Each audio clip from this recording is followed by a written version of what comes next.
Todos os dias, né, a gente aqui no Balanço Geral fala de acidente em trânsito. Mas uma medida simples pode evitar muitas mortes. A educação no trânsito. E quanto mais cedo ela começa, melhor é, não é verdade?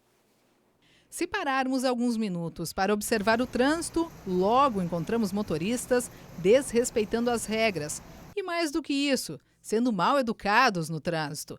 Xingamentos, buzinaços desnecessários e muita impaciência. Para este especialista em trânsito, atitudes que vêm da falta de valores, da falta de uma educação que deveria começar dentro de casa. Nós temos sempre que ter em mente que a dificuldade educacional que nós temos é uma questão geral, não é específica do trânsito. Porém, a gente vai observar que, como o trânsito é provavelmente o maior espaço público de convivência que nós temos, nós vamos observar muito mais os problemas educacionais ocorrendo ali, né? A ausência de um respeito, a questão da individualidade ocorrendo em função do tipo de espaço público que nós temos. Aí o motorista, mesmo tendo visto o certo e o errado na autoescola, na hora de fazer a habilitação, acha que no volante pode agir da maneira que quiser. A lei, ela me mostra que se eu não cumprir as regras, a penalização está ali. Mas entre fazer o certo e o errado é do meu princípio. O Código de Trânsito Brasileiro completou 21 anos em 2019. No dia 22 de janeiro de 1998, ao entrar em vigor, aquele que era considerado um dos mais modernos e avançados códigos de trânsito do mundo, a impressão era que tudo seria diferente, que haveria um trânsito melhor, mais respeito às regras e, consequentemente, menos violência e acidentes. E tinha tudo para ter sido. Mas, passado o furor inicial, as campanhas foram diminuindo e hoje são pontuais e pouco efetivas. Nós precisaríamos trabalhar com um programa educacional. Um programa, ele pressupõe exatamente aquilo que o processo de aprendizagem nos ensina, ou seja, precisa ser contínuo o processo.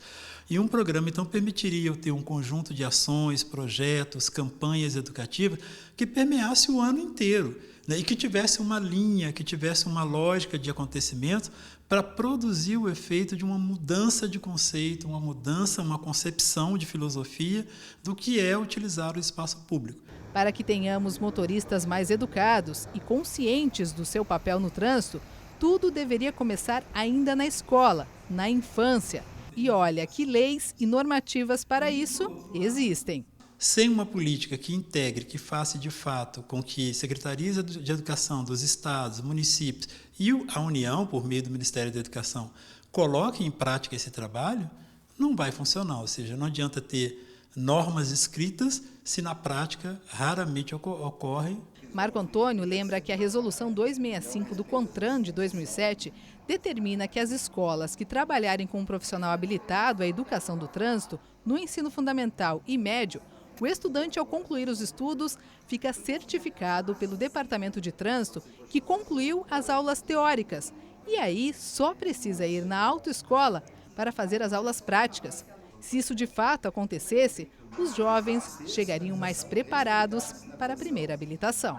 Apesar dela ser uma educação extracurricular, mas poderia ter um incentivo para que as crianças já tivessem esse ensinamento e quando chegassem no período de tirar a sua primeira habilitação, elas tivessem já esse conceito de educação no trânsito, princípios de certo e errado, a diferença que elas podem ter, né? Quando falamos de educação no trânsito, não podemos esquecer que o trânsito não é composto somente de veículos.